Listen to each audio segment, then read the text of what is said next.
my shorts.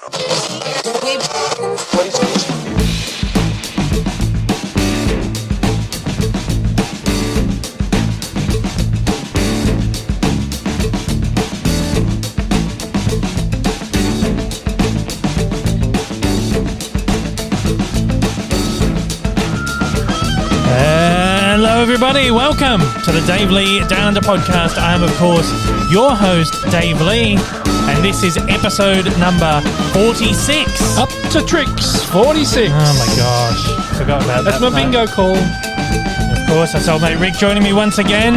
Give us a glass clink. Hang on. Give us a clink of the glass. Yeah, ready? Oh no. Oh, be careful of that water going everywhere. That's why we didn't put it too close to the board there, Dave. I know. Oh well. Hey, the podcast goes out. You can join us every single Monday on the podcast platforms. Goes out every single Monday on all the... I just said that. Fucking hell. Apple Podcasts, Spotify, Google Podcasts, Amazon Music, and Audible. That's where you can find the pod. The visual element is also available to view on YouTube on the same day, on the Monday. But if you have Patreon early access, you can get 2 days early access on that one on the Saturday. That's for as little as $1 a month. Cheap. Yeah. Only $1. Only $1. Come in, spinner. Only $1. As little as $1, so you can pay any amount you like. We have, of course, migrated the video $100 podcast. would be good. That'd be nice, please. Please. Of course, you pay for can. this somehow. Yeah. So, as I'm saying, you can find the videos on the new channel. Well, it's not that new, but it's the second channel, the video podcast. You can head over there. It's on there. If you're there, please hit subscribe. Watch as much of the video as you can. We've got to get all those statistics up to start, as he said, making money on the podcast. Because we make nothing We're on at a it. deficit at the moment. It's nothing. We're going broke on the pod. No, the people who are signed up to Patreon, you're keeping the podcast alive, so thank you so much. We do appreciate it. You can, of course, find me on the regular YouTube channel at Dave Lee Down Under, on Twitter, on Instagram, on Letterboxd. Links in the descriptions below. If you want to write in the show, you can shoot an email to daveleepod@gmail.com. If you're listening on the podcast platforms, you can leave a review if you like. Only good reviews. Only the good ones, because we like them. Yeah, don't like bad ones. No. It's a bit complex. It does. Hey, we've done real good today. We've got a minute left of the theme song, so I'm just going to slide that a little bit. Fucked up the first try, and Yeah. this is our second try at an There we opening. go. Just slowly going out. There you go. Look at that. Oh, I'll go to Still there a little bit. Wake up! Hey, It's back. hey, wake up, Jeff. Yeah. All right. There we go. Whew. Oh, there we go. Beat the theme song. How good's that? Just for a change. Nearly 50 shows in, and we've just got it. Talking about nearly Got it 50 down. shows in, Yeah. I saw a post on, you get Facebook and you get the bloody memories thing comes up from a year ago. Yeah. It was our first pod about almost exactly a year ago. Really? Yeah. But the pilot? The or pilot. Oh, yeah. It's the pilot. Shit. Yeah. Exactly a year ago this week. Well, there you go. If you've been listening out there, you've stuck with us for a year. If you've been there from the beginning, thank you so much. And what a long haul it's been. I know. It's been enjoyable. It's been good fun. Has been good fun. Yeah. Enjoyed it so far. Hope you have out there. See how much longer we can keep it going. Oh, yeah. I'm sure you're right. Hey, we are still in lockdown. Yep. Lockdown number 6 continues. Added another couple of weeks to it for Yeah, us. they have, which is lovely. Although, New South, did you see that? Oh, yeah. They've Real bad. stretched it out till at least the end of September. Yeah, terrible. Poor buggers. We know exactly what that's like. Mm-hmm. Been through all that. Yeah. Don't want to be back there again. No, we don't. But the fear is we will be Mm. because the cases are going up. Yeah, not good. Nope. And all those flogs getting out to bloody protests and shit. Gotta Yeah. stay home and not do it. Yeah, If idiots. you want to be out of lockdown, don't go to protests and shit. Mm. They become super spreader events. Yep. But the funniest thing, it's not funny, Yeah. Yeah. was the St Kilda. Oh, St yeah, I've Kilda heard one. about this one, yeah. Lord. Where they think they Yeah, yeah, mystery yeah. cases are yeah. coming from, don't Yeah, you? we've heard I that. think. Yeah, it's not good. Yeah, Not good. directly across the road from the studio I work from. Oh, wow, there you go. Directly across the road, and I was there on Wednesday. Oh, well, you're lucky. Yeah, but Steer luckily, clear. It had all been cleaned and all that sort of stuff. So. Yeah. And there was no one on the street. Well, from where I park my car to walk down to the studio is probably about, it's only a 5-minute walk, so it's probably only 300 or 400 metres maybe. Right. And I passed one person there and back. Normally you'd pass 20 people maybe. One person. That's good then. Come towards me, so I walked out onto the road and kept right away from them. Keep the streets off. Keep the streets off. Keep the streets clean. Yes. Particularly as that's where the cases have allegedly come from, off the streets. Yes. If anyone knows anything about St Kilda. Yes. St Kilda's our red light district. Well, yeah. Anyway. We'll leave that alone. Clean it up, yeah, There's no proof that's where it came from. No, but that's the rumours. That's the rumours. Yeah, but because we've been in lockdown, of course, we haven't had a funny post mail story for a long time. No. Because mail's been really good ever since lockdown opened up. A bit slow, but you've got to expect that. Yeah. But now we're back in lockdown. We've got another one. We've had another debacle with the post. What was that one? This week.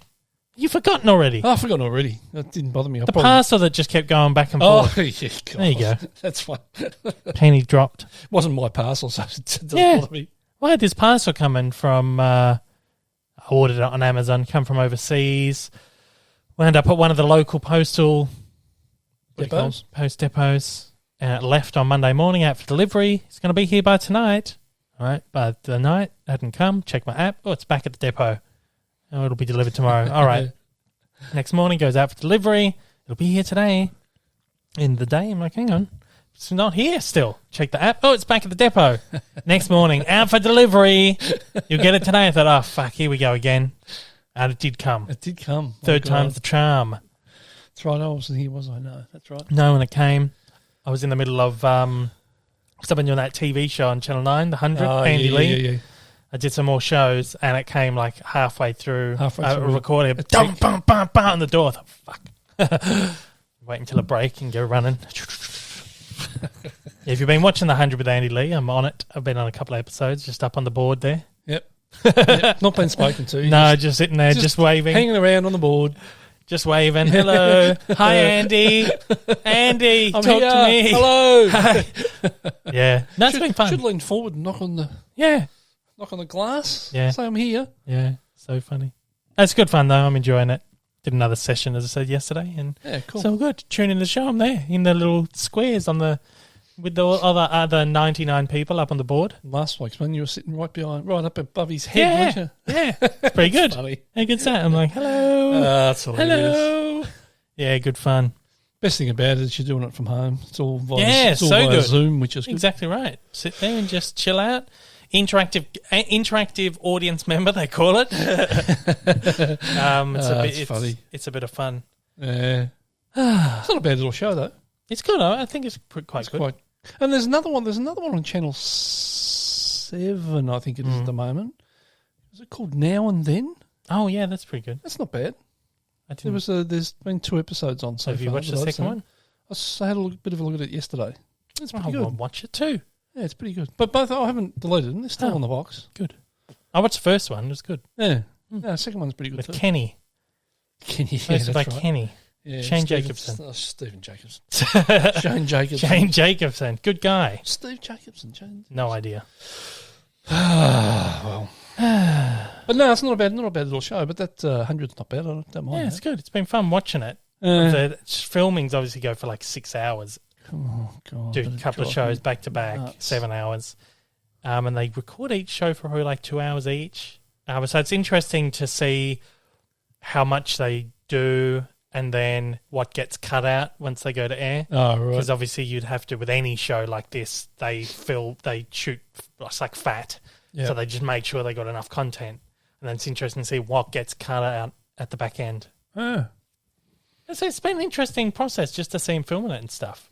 And how they refined the schedule and they refined how they do it over the few weeks. It's fascinating for me to just watch how the process of just building one of these shows from the ground up, because obviously it's a new show, brand new. Yeah. And it's not, I don't believe it's based on an existing format. So it's interesting to just see them workshop it over the weeks. Surely it's going to be off some format somewhere. No, I think it's completely original. Really? As far as I'm aware, yeah. Oh, awesome. So there you go. That's not bad. Yeah, it's pretty good. But yeah, it's just been interesting by being doing it. Just thought it's just interesting to watch them do it, and you get to see sort of everything that's going on behind the scenes and in between filming, and it's just fun. But I could imagine that, like from the first taping you did, because that took forever. That was the test. Yeah. Oh yeah, the pilot one. The test pilot. Yeah. Test pilot episodes. Yeah. Yeah. And to now, they're not taking as long. No. It's like any job, really. The more you do it, the easier it becomes and the quicker you get to do it. Yeah, so that's what I mean. It's just really interesting to watch them do it. And watch Andy Lee work, because Andy Lee's someone whose work I've loved forever, Hamish and Andy and whatever. And just really, it's cool. Just a little peek behind the curtain. That's what it's all about. Yeah. But otherwise, I haven't gone around to watching really anything this week. But it's fun. It's funny because you've had one-on-one time with him too, Andy. Oh, yeah, briefly. Briefly. Bit of interaction with him, him and Hamish. Hamish, yeah. So it's interesting. Probably more interesting for you to see him actually working and stuff. Yeah, because I interviewed him with the Logies 2011. God, that long ago. Yeah, it was 10 years ago. Shit. That's why I mean briefly. Brief moment of time, brief sliver of time. It was the year Hamish won the Gold Logie. That's right. And we got to go backstage as well. We were in the media room when he came out with the award. I got to hold it and do a little picture where it looked like I was stealing it. Yep. Quite funny. It's pretty cool. Chat with them backstage just briefly. Yeah, they're both really cool. So it's really cool to it was a community TV spirit, you know. Yeah. What do you call it? Yeah, because we were doing a show on the same community network that they started on. So it was really cool to then talk to them. And Ryan Shelton, who came up with them as well. I like Ryan Shelton. Yeah, he's great. A little bit offbeat. Yeah. He's good. Anyhow, I ain't been watching really anything this week. No, you haven't. I've been getting up in the morning and you're not in here watching. Yeah, some cartoon news to do. Yeah. I watched a couple of things early in the week. It's crap. Just crap. I've just been watching just crap recently. Yeah, well, has to be watched. Stuff that's been sent in, most of it, though. I haven't got to my pile in at least 2 months. Oh, Jesus. So there's stuff that just keeps coming in and they just keep releasing more and more stuff. And the more people that are buying this shit now, they're just putting more stuff out. Yeah. Box sets, and I'm just trying to get through it all. I've been going through the Hammer horror stuff, which I've realised, I said last week, not a fan of the later Hammer horror stuff. Just can't get into it. Watch a couple more of them this week. Didn't vibe with them, as the kids would say these days. Did not vibe. And then I watched. It was like you came and you watched a little bit of it. The Australian horror exploitation horror film from the 80s. Yeah. Nightmares. It was actually all right. I actually didn't mind that one. It wasn't bad. I didn't mind that. It was shit, but it was just I didn't mind it. Campy, stupid. Yeah. And then you watch the interview with the director, and he's like, "Yeah, I wasn't taking it seriously." He's like, "Well, I don't give a fuck what people think. You know, we just want to make a movie that's a bit fun." But he was bagging Jane Campion, wasn't he? Oh yeah. Pretentious. He was saying that, you know, he was being slammed, but if it was made by somebody like Jane Campion, it would have been they would have praised it. Yeah, a great piece of art. Yeah. I thought it was quite so funny. Yeah. But yeah, that was okay. Nightmares, that's out from Umbrella Entertainment. I thought that was quite fun. And then I watched a film called Just a Gigolo, which stars David Bowie. Bowie. They say Bowie in England, I realised. Bowie. But they say, they say Bowie. It's Bowie. But it's a name. Don't care. It's a name, Bowie. I don't know, whatever. David Bowie. Starman, whatever he's called. Ziggy. The Labyrinth. Yeah. I didn't like it. No, it's really bad. It's badly rated as well. And I was keen to see it because Marlene Dietrich is in it. Dietrich is in it. It was her final film. And I discovered after it, when I kind of read into it and whatever, they kind of apparently roped him into doing the movie. He wasn't really that keen on doing it, and they roped him into it by saying, "Oh yeah, we've pulled Marlene Dietrich out of retirement to do this movie with you, and you know they're shooting in Germany and all this stuff." He's like, "Oh yeah, beautiful." I think it was something like they were shooting overseas, and I don't know what happened, but anyway, they ended up shooting the main bulk of the film with Bowie, and they pulled her in later. They pulled her in the reshoot portion. Oh, really? That was the only time they could get her. So they'd flown him over to Germany. He was going to meet. He was going to do a couple of scenes with Dietrich, and as it turned out, they just shot his part, and then they shot her part later. She's in like 2 or 3 scenes, God.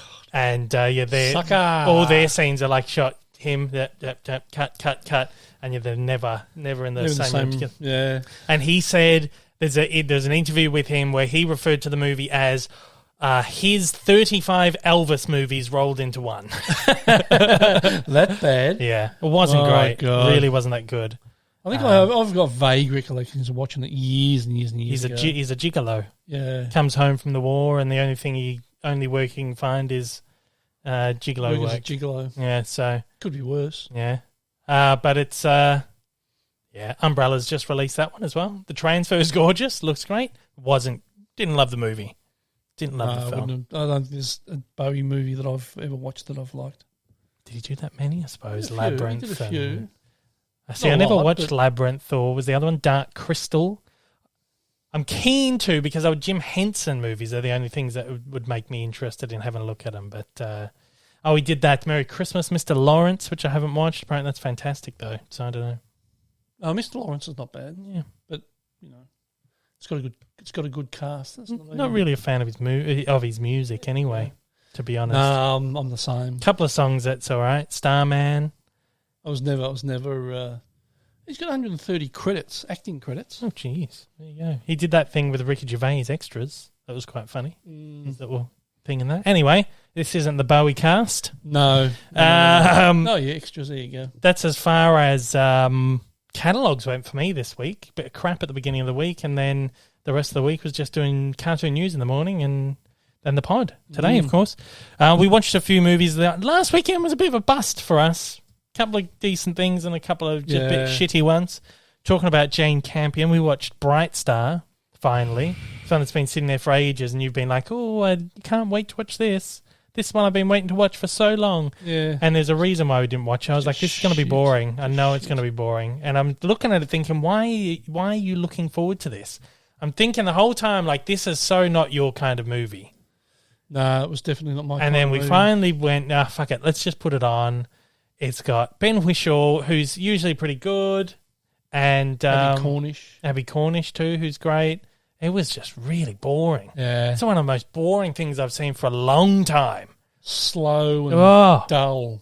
It's got a good rating, tedious. Though. It's 6.9. Well, what did that other guy say? Jane Campion. Oh, praise. Yeah, it's true. Praise. Yep. But all her movies are a bit like this, just a bit slow and tedious. After we watched it, I said, should have realised being Jane Campion, there's not really anything she's done of really. Oh, she did The Piano, which was a good film, but that was boring. Same thing, as slow as well. And boring and arty. Great filmmaker, terrific filmmaker, but like stylistically, artistically, great, but just movies that we don't vibe with, as I would say. Definitely didn't vibe with it.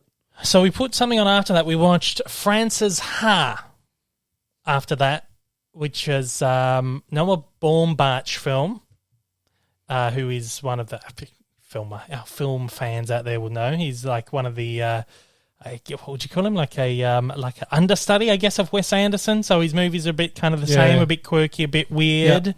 And this one's got Greta Gerwig in it as Frances. Yep. It also has Adam Driver in it and a bunch of other people who I know by face, but I couldn't really put name to them. I enjoyed it. I really liked it. Yeah. It's a good rating, is it all? Yeah, like 8 or 7 point something or 7.5. It's only like 80 minutes. So it's one I just keep putting off because it's like black and white. Yeah. Not that that's something that's going to deter me because I watch black and white movies all the time, but sometimes it's just like you got to be in the mood on like a Friday night or a Saturday night to put on a black and white movie. And then there's always the chance that usually these modern films that are in black and white are going to be maybe a bit more art house and maybe a bit I'm not in the mood for that right now. But I really loved it. It was really good. I enjoyed it. I read into it, the reason he filmed it in black and white was because he wanted to strip the story back to its bare bones. Couldn't afford to pay for it. Yeah, probably. Well, it was, the first Clerks movie was done in black and white. Kevin Smith's first Clerks because he could only afford. Didn't have money. Well, they filmed it on black and white film. They didn't have the money to film it on colour. Oh, really? Yeah. Oh, it'll be a bit different today. Probably I don't know if that was on film or digital. It was made. What year was it made? 2012. So that'd be on film. I don't imagine that not would have been necessarily. digital. I don't imagine that would have been digital. Digital since fucking 2000, early 2000s. Yeah, but I was still shooting a lot on film then. 10 Yeah, years ago. it's still expensive though. Depends. Yeah, don't know. But it was a really enjoyable film. Yeah, I liked it. It's a little bit quirky and a little bit, just a little bit different than stuff we sort of watched. Yeah. Well, I don't know if I've ever really watched any of his movies, Noah Baumbach. There's one called The Squid and the Whale, which is apparently really, really good, and I'm waiting to get that. There's like a Criterion release of it. I've been meaning to get it for a few years. Marriage Story we haven't watched. He did one. He did the what's it called? The Meyerowitz stories. Oh yeah, fantastic! I loved that so much. He wrote The Life Aquatic of Steve Zissou. I love that film. Which was a Wes Anderson movie. Oh, terrific! Oh yeah, so that's why. Yeah, there's that connection. He's wrote a bit with him, and whatever else. He wrote Kicking and Screaming, really? That's that Will Ferrell one where he's a soccer coach. Oh, no, different Kicking and Screaming. Oh. I was going to say, what? No, it's a completely different one. But yeah, there you go. But I liked it. I really liked it. And Greta Gerwig is fantastic. Yeah, she was great. She's so good. She's retired from acting now. Is she really? She's only young. Yeah, but she's directing now. Oh, so okay. she did... she did Little Women. Oh, right. She did Lady Bird as well. Oh, yeah, Lady Bird, you can keep that. Yeah, well, I wasn't a huge fan of Lady Bird. No, I wasn't either. Wasn't huge on it, not as much as everyone was going on about it. I think it was good, but I didn't love it. What else has she directed? Maybe that's it. Yeah, one called Nights and Weekends. I don't know what that is, but there you go. She's done that too. Oh, she's still acting. She's doing one called White Noise. Really? At the moment, yeah. Oh, yeah. There you go. Wonder if that's any relation to the other White Doubtful. Noise. Very doubtful. Oh, she's done a little bit of stuff, but just not much. Maybe retired is a bit of a strong word, but she just, if you look at her credits over the last few years, not a lot. She's mostly focused on the directing side. Oh, but that's good. That's good to hear because I'd like to see her in more stuff. She's great. That was filmed on digital, by the way. Was it really? Yep. Well, there you go. 1080p. It was shot Still couldn't afford the colour. No. It's shot in a Canon. Canon H264, which must be one of those big cinematic ones. Shot on 1080p and HD. Shit. There you go. No, wouldn't have picked it. There you go. Yeah, I wouldn't have thought it would be film. It's far too expensive, particularly for an independent movie like that. Just too expensive to shoot on film. Yeah, it is these days. What else did we watch? We watched Frost Nixon. Yep. Which was great. Yeah, really good. Don't know why we put that one off for so long. Sometimes you got to be in the mood for a bit of a political thriller sort of thing. Yeah. Well, it's not really a thriller, is it? It's just a political drama. Yeah, political drama. It's a Ron Howard movie, and it was like, yeah, why not? Everything he touches. He's great. Yeah. Oh, I love Ron Howard. Yeah. He's up there for me, one of my favourites, for sure. Frank Langella, of course, playing Richard Nixon, and Michael Sheen as David Frost. Well, surprise for me, I didn't realise Kevin Bacon was in it. No, me either. And Sam Rockwell. And Rockwell. Oh, my favourite. One of my favourites. When I saw Sam Rockwell, because we just go through, what I've done now is I've got all these lists. I've got my watch list on Letterboxd, which is all the stuff that I need to watch from my collection. Yep. And I've realised I can make other lists on there too. They're not watch lists, but they're just lists. Right. So I can add a bunch of titles to the lists, and they essentially work the same way as the watch list. Except when you watch something on your watch list, it auto-deletes from the watch list. Oh. Yeah, but if you've got stuff in your just a regular list, it just stays there. But it blanks out the image. Oh, okay. So you know you've watched it, and you can just go through it, and you can sort it by watched. Mm-hmm. So I just sort it by watch, and I go, yep, delete, watch these this weekend, and they're gone. Right. So it's a little bit more complex. But anyway, I've started a watch list now of not a watch list. I've started a list. You can only have one watch list. Right. So I've got a second list, which is all the stuff that we got to watch over the weekends. And, right. Yeah. Newer stuff. No. Only the watch list deletes automatically. Right. The watch list. So you wonder why I'm not on shit like that. It just confuses It's not that confusing. me. The watch list, I just have a watch list set up for all my shit, like all my morning stuff. That all goes in my watch list. Yep. And then, because you can only have one watch list, I've got the second list, just a main list for all the other stuff, which doesn't auto delete. I got to go through and do it. And Too complicated for me. It's not that complicated. It's not that complicated. You know what I'm like. I'm a simple man. It is very simple. I don't like bullshit. No, it's very simple. So, yeah, we're sort of just going through all the stuff in there. But as I was saying, I was going to say that because I looked at it in the list and I was like, Sam Rockwell, yeah. Check this one out. Ron Howard, yeah. All right, we'll watch this. We'll watch it. It's great. Really very good. Yep. It's the focus on Michael Sheen did a great job of David Frost. David Frost. He had his inflection in his voice and everything down pat. He's very good, Michael Sheen. It's pretty much everything he does. Yeah. His Tony Blair is great too. Yeah. He's the one that played Tony Blair in 3 different movies. Yeah. But yeah, it's about the series of interviews that David Frost, British journalist, recorded with Richard Nixon after the Watergate scandal, after he left the presidency and all that shit. Very good. Very good. Enjoyed it.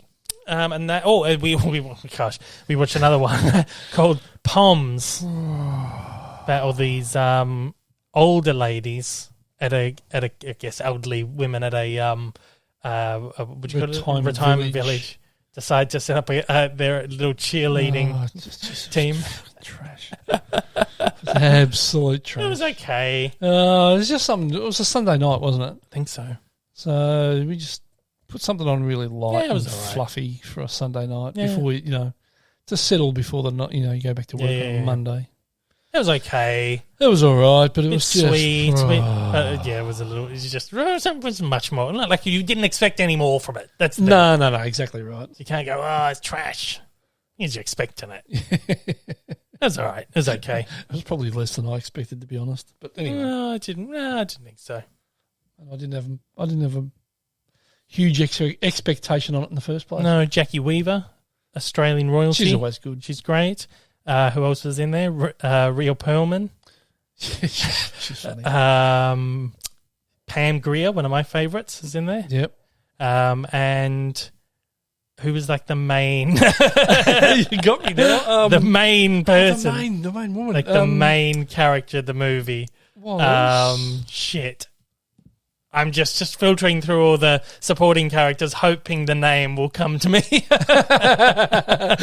not going to happen. No. That's one of those bizarre ones. Shit, I know. Oh, Diane Keaton, of course. I was thinking Diane Lane. I was thinking, no, it's not her. Shit, yeah. No, it was okay. It was okay. Yeah. Television-wise, not a lot, really. We got so much fucking reality shit back on telly again. So we've been sort of filtering through reality television again, which is always fun. Had The Voice on, which has been all right. So, geez, there's some talent out there. Yeah. My God, it just staggers me that we just keep, and it's not just Australia, it's right across the world. It's just, all this talent just keeps coming out of the woodwork. Yeah. And it's not like they're all the younger ones that are just getting ones. These are old enough to get through. Older people who are. Yeah. But yeah, so really enjoying that. Yeah, it's been fun. That. It's good to record and then skip through all the bullshit. Well, yeah, well, I enjoy the first few weeks where they do the auditions, and then after that it gets really boring. Once they do the battles, it gets a bit boring. Yeah. Anyway, this isn't the reality pod. No. We've been watching Clarkson's Farm. God, he's funny. He's a piece of work. Yeah. He's fantastic. Oh, yeah. Everything that bloke touches is it turns to gold. But this is one we've been hanging out to watch for a while. Yeah, until we get Prime, because I got Prime recently for some shit I had to place an order. So I was like, all right, we got Prime now. We can finally watch Clarkson's Farm. So let's get it done before this month runs out. It's so funny. So funny. Obviously, Jeremy Clarkson, Top Gear, Grand Tour. Yeah. That's the one we're going to watch as the the Grand Tour special. Anyway, Clarkson, he's bought himself a 100-acre farm. 100 acre? 1,000 acre, whatever it is. I don't know, 460... No, I think it might be like 1,000 acres. Oh, yeah, it's like 400 and something hectares, I was going to say. Well, anyway, acres is how he put it. Anyway, 1,000 acres, massive farm, and it's just him taking some time off and trying to run the farm. So there you go. Trying to become a farmer, sheep farmer. And of course, it's just all disastrous. Just a disaster. But it's a very funny show, very cool. But the thing that I find funny about it is he goes into this shit knowing it's going to... Yeah. No one's going to fuck up, and then he tries to... You know, he goes and buys sheep, and they say, "Oh, you know about this, you know about that." And he just shakes his shoulders and goes, "Oh, I've got no idea." Then has to find somebody to fix his problem. Yeah. Oh, well, Amazon's paying for it all. I'm sure half of it's stooged like Top Gear anyway. It's all scripted, all this shit, but it's funny to watch. Hey. Yep. You know what it's time for?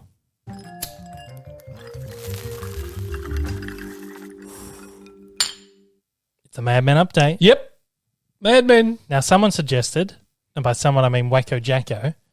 The world's worst manager. Yeah, the mixture... Sorry, the world's worst self-appointed manager. That the mixture, the sounds, when you've got the sounds running there, you've got the guy lighting up a cigarette, and you've got you pouring a glass, sounds a little bit like someone ripping a bong.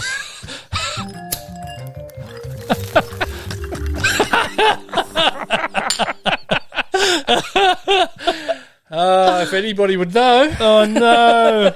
Oh, no. Oh, well, what do you do? Well, maybe it's a bit like the Deadwood update sound effect where you've got a whip, and we never had a whip in Deadwood. Never saw one whip. I was pissed off about that. So maybe this is just going to wait for that episode where they light up the bongs in Mad Men. Because it's got to happen, because it's set in the 60s, 60, between 60 and 70. So late 60s, of course, they're flower power and on. Well, they're going to be bonging on. We'll keep updated, but there you go. It's just a very unfortunate mix of sound effects, which is, I can guarantee you, it's a sound effect of a guy lighting a cigarette and going, and then there's you pouring a glass, which we record separately, and when you mix it together, it does sound like.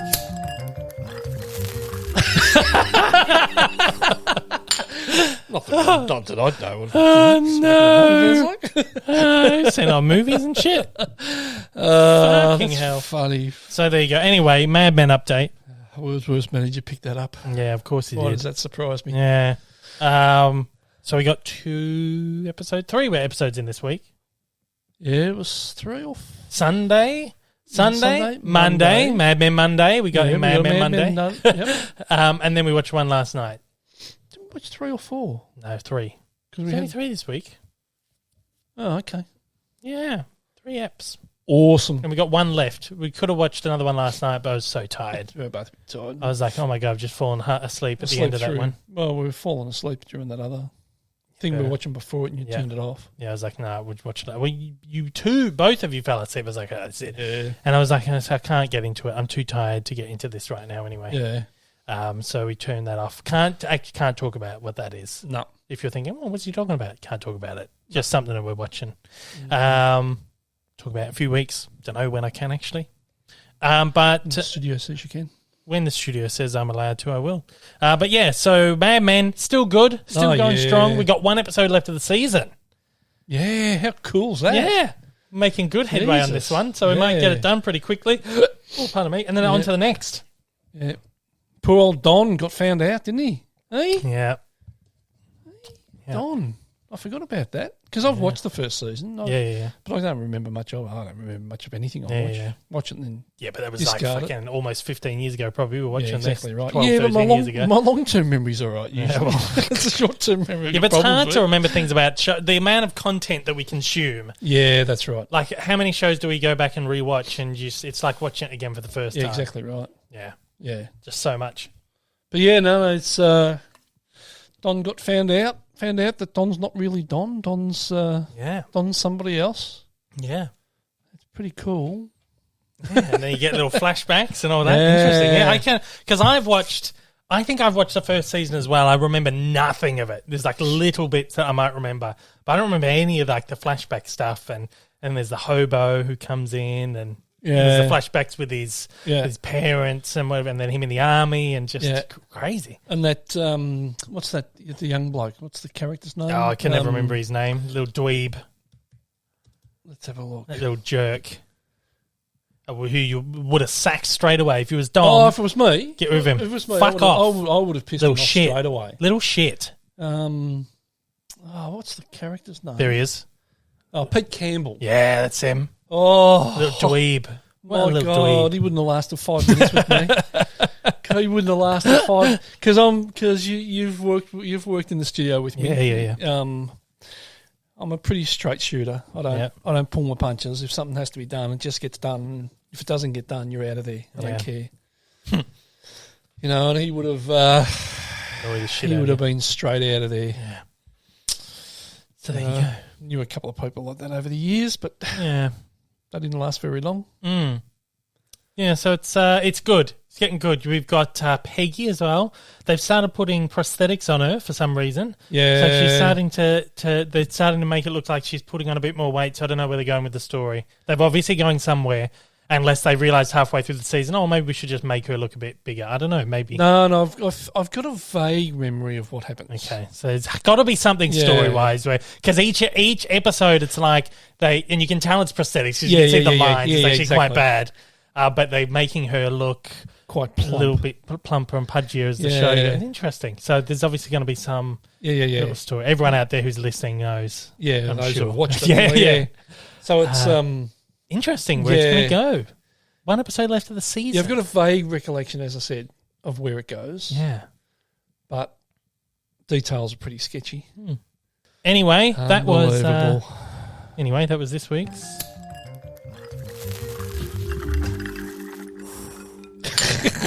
Bong Mondays. Bong oh, no. Oh, fucking hell. That's funny. Anyway, that's the Madman update for this week. And awesome. We'll keep going. And we'll kill that other episode probably tonight. Yeah, I think so. We'll get that out of the way. And next week we'll update you on having watched more eps. Monday we'll start season 2. Yes.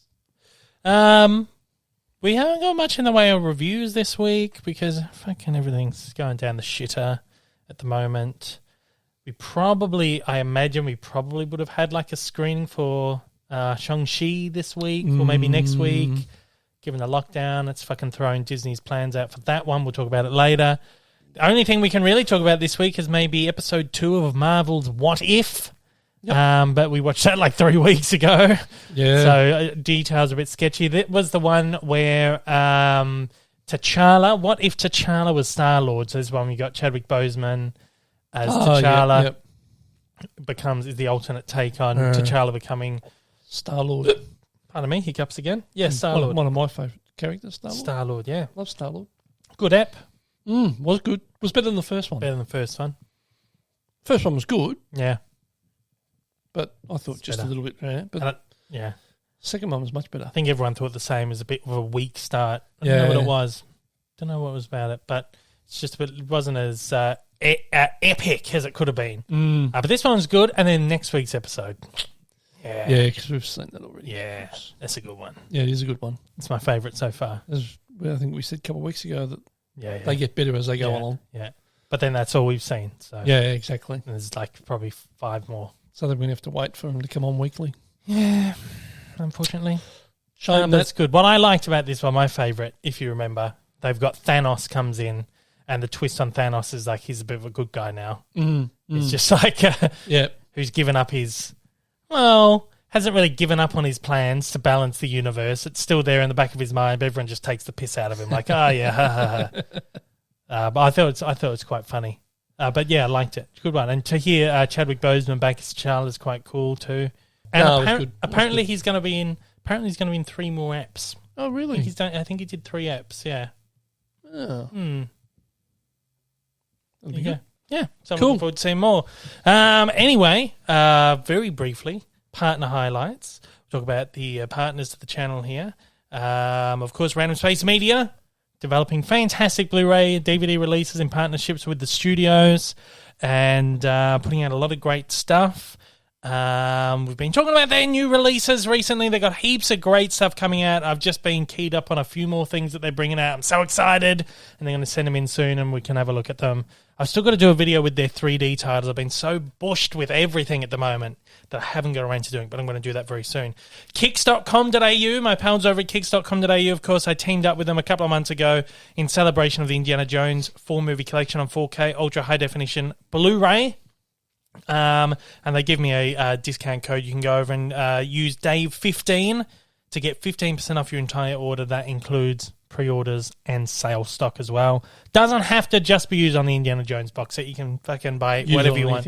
And that is until September, so you've got 3 weeks left. Is it to jump the on start that. of September or the end of September? I think it's the start because it was like a 3-month thing. Right, from when we launched, it was like exact, which is like the 1st or the 2nd of September. Very early anyway. So you've got, 3 weeks left on that? 2. 2 weeks. 2 weeks. Yeah. Last 2 weeks, get on it, 15% off. Not even that. Because it's the 20... As this goes out, it's the 20... Doesn't matter. You've got like a couple of weeks left. A week. Get on there and do it. Get it done. Just over a week. Get it done. And that's no affiliate code either. That's not an affiliate code. I get nothing out of that. Purely for you guys out there to get a little bit back. Get a little, yeah, exactly right. But now it is time for... Shite. What? All right. What? No, go on. No. Yeah, we did. Yeah, okay. Yep. Shite. So I'm just out of it now. I'm just getting mixed up here. Yeah, we did talk about that. Because I said... Okay, move on. Because I said Disney... we probably could have seen it this week or next week. Yep. Yeah, Shang-Chi. Okay. Didn't skip it, and we're going to talk about it again in a minute. So anyway, right now it's time for... Shite. Or... All right. I remembered this week. Oh, it always gets me. There's like a little chime at the end, and every time I hear it, it sounds like a doorbell. And I hear it. I think the doorbell's going off. Listen again. Shite. Or... All right. Right at the end there, and I always think, oh, the doorbell. No, just the sound. Doesn't sound like a doorbell. It does. Clean your ears. Definitely. It's like, ding, it's a little ding. Oh, God. So it's Shite All Right time. It's time for our game that we often play on the show. Well, we always play on the show usually. This is the game where we pull up random titles on IMDb and we both decide whether we think they are Shite. or... All right. So essentially we give no details other than the plot, no characters, no cast, no titles, nothing else. And the great thing is we've been getting them sent into us. We used to just try and pull up random ones. We'd sit there for like half an hour to try to pull up just random ones by typing in random, code, like index, what's it called? Catalog number. Numbers. We write a random catalog number and try and pull one up. But no, people are sending them in now. We've got a few more come in this week from... who sent them in this week? Anthony Fisher sent in one. Thank you, Anthony. Gary Littleman sent in as well. Sent in a few as well. Long-time listener. First-time Shite or writer. Ooh, nice. Yep. And Devesh, who we told last week to stop sending them in, has sent more in. He wrote me an email. He's like, I know, I've heard you loud and clear, but I've got some more. He sent like another 15. Good on you. We appreciate it. Thank you so much. We do appreciate it. So we literally, this is not a word of a lie, on our run sheets, I copy and paste all the Shite All Rights we've had sent in. I copy them into every week's run sheet. If you're watching it, there's the list of it. I might just put it up, yeah. But this is not a word of a lie. Devesh's submissions for Shite All Right fill up a page and a half on the run sheet every week. So there's a lot there. So thank you so much. We do appreciate that. This week, we're going to be taking them from all over the place. We're going to be taking one from here, one from there. Of course, a bunch of other people have sent them in over the last few weeks too, which we do appreciate. And if anyone out there does want to send in a Shite All Right to us, just any kind of movie that you think could trip us up. A shite movie that sounds all right, or a right movie that sounds shite, or whatever. Anything you think will trip us up. The more obscure, the better. That's how we have fun on this game. And we're going to take... we're going to do another 3 this week. I think it's fun to do 3. 3 each. And we're going to take one from all over the place.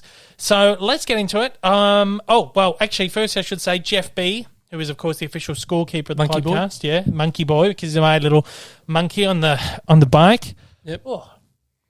Get pedaling. Oh, I've worked myself out there. Yeah. I lost my breath for a I was second. going to say, take a breath. Take a breath. I actually just lost my breath and my whole lungs went. There you go. There we go. All right. So Shite, all right. It is Jeff. He's our little worker monkey. Rides a little bike, and then Keeps us up to date on the score. yeah. Get going, Jeff. Whip, Jeff. Get to it. Monkey boy. All right. Come on, monkey boy. Jeff has sent us in an email this week with the scorecard because he sends in the scorecard every single week.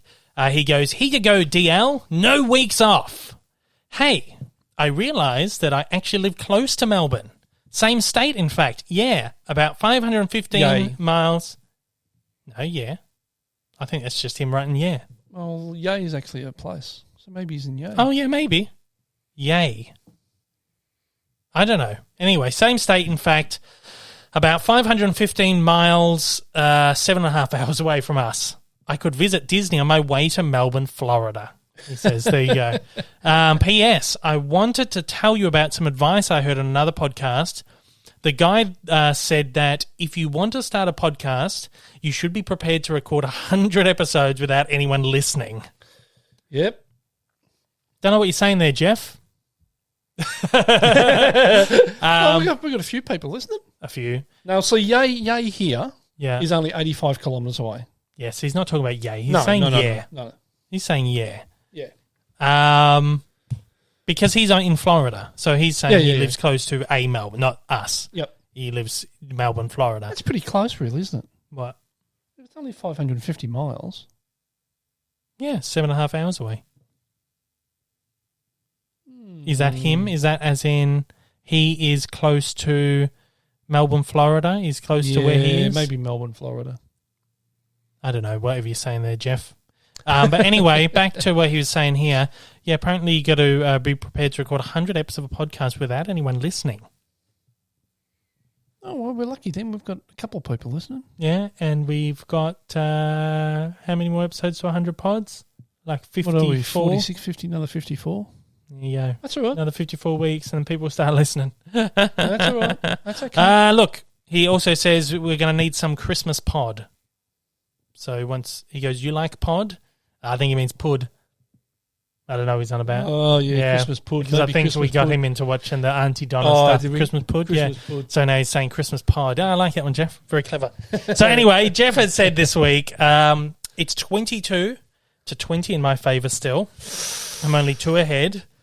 Catching up. Yeah. You were 6 ahead. I was 6 ahead. Quite a bit ahead at one point. Which is good. But we each got 3 last week. Yep. So no one really got ahead or behind or anything last week. And I think I should have looked at this properly. Who goes first this week? I've got a feeling it might be you. I think so. I ask you first. I think so. Let me double check. I didn't write it down. I forgot Not sure. I can't remember. Let's have a look, Jeff. Here we go. I'm pretty sure I went first last week. Once it loads, come on, geez. Okay, so we've both guessed first 8 times each. Oh, there you go. There you go. So who wants to go first? I'll go first. It's all right. Righto. Okay, so you are reading one from. I'm reading one from Max. Yep. Max Xavier or Max. Yeah, that's what his name is. Call him Max. And he just wrote a little thing there too, if I can find it. Where was it? Oh, yeah, he wrote this a few weeks ago. We keep forgetting to read it out. Oh, did he? Yeah. Just bear with me here, Dave. I'm just trying to find where he... Yo, Max Xavier or Max here, listening from Michigan, USA. Love the pod. Old mate Rick is on fire. No, he says old mate Rick is fire. Oh, he's fire. That's what the kids say these days. Oh, okay. The youngins, they Which say means fire. what? It's like, just that is fire, man. That's fire. It's like, it's so good. It's like, that's lit. Oh, there you go. Have you heard people saying that's lit? No. That's another one. It's like, I think it's just come from the same thing. But people are like, yeah, that's lit. And when people say that's lit on like Twitter and stuff, they will use like the emoji of the fire. It's now just become, that's fire. Oh, God. So old mate Rick is fire. Appreciate He's that, like, Max. fucking, yeah, it's fire, man. That's so good. Appreciate that, Max Xavier. Or Max. Yeah. Okay, so we're doing sort of one from him and one from others. We sort of do one. So we're doing one from Max. Yep. So we're doing one from Max. A young man working at a cinema on a special premiere night finds that the films being shown are full of strange and eerie occurrences. Interesting. A young man working at a cinema on a special premiere night finds that the films being shown are full of strange and eerie occurrences. Sounds like it could be something like... No, I've never watched it, but apparently it's amazing, and I don't think this is it. But it sounds a bit like that Cinema Paradiso, I think it's called. It's an Italian film. Yeah. Don't think that's it. If it is that, it's very good, so it would be very all right. I don't think it is that, though. I don't know. I don't really know the story of that. I just know it's like a kid and an old man working in a cinema or something. I don't know. I think it sounds all right, though, no matter what it is. I think it sounds okay. It'd be interesting. I'd like to know what it is. So you can lock that in? I'm going to look in all right. Yeah, it sounds pretty good, I reckon. And it is... Same order they've always been. All right. It's called Phantom of the Megaplex. Oh, I've heard of this. 6.4. It's like an 80s thing, isn't it? 2000. Oh, what? TV movie. Oh. It was a TV movie from 2000. Goes for about an hour and a half. Doesn't really have anybody in it that we'd know. Corinne Bower, Taylor Handley, Caitlin Wax. Is this maybe a Disney Channel movie? I don't know. You tell me. It might be. Yeah, it's a Disney Channel film. Oh, there you go. So I know about it. Fair enough. There you go, 6-4. Yeah. Oh, well, interesting. There you go. I knew it. I knew of the film. Mongrel. All right, so your turn, and I'm taking one from Gary Littleman. Thank you so much for sending in. All right, so Gary sends this one in for you. Ships mysteriously disappear en route across the Arctic Sea, and a specially equipped submarine is sent to investigate. Do you want that again? Yeah, go again. Ships mysteriously disappear en route across the Arctic Sea, and a specially equipped submarine is sent to investigate. It's a submarine film, Dave. Yeah, I fucking hate submarine films. They're so boring. I hate submarine movies. Seems They're all right so to me. boring. You think it's I all might right? enjoy that. Yeah? Might be right up my alley. Yeah? I reckon. So it's all right? You're going to lock that in? I'll lock that in. Oh, double check. Shite. Oh, no. Bugger. Yeah. It's called The Atomic Submarine. It's like a 1950s, late 1950s, one of those special effects movies. We watched like Tarantula and all that a few weeks ago, one of those kind of sci-fi movies. It's got not really anyone in there that you'd know. Tom Conway, Arthur Franz, Dick Foran, Joy Lansing. Yeah, nah. It's 1959 sci-fi thriller. Sounds all right to me. Sounds okay. I think it'll be good. They're all fun. A lot of those I'd watch that. A lot of those have got crappy ratings, but they're actually quite fun. Yeah. So there you go. All right, next one. Okay, please. next one. This one's from Kyle Brebner. Hey, Kyle, thanks for sending in again, mate. Yes. All right, so let me have a look. When the dean of somewhere, when the dean of somewhere threatens to sell the goat house, Alex throws Tad the party of his dreams in an effort to get him to buy it.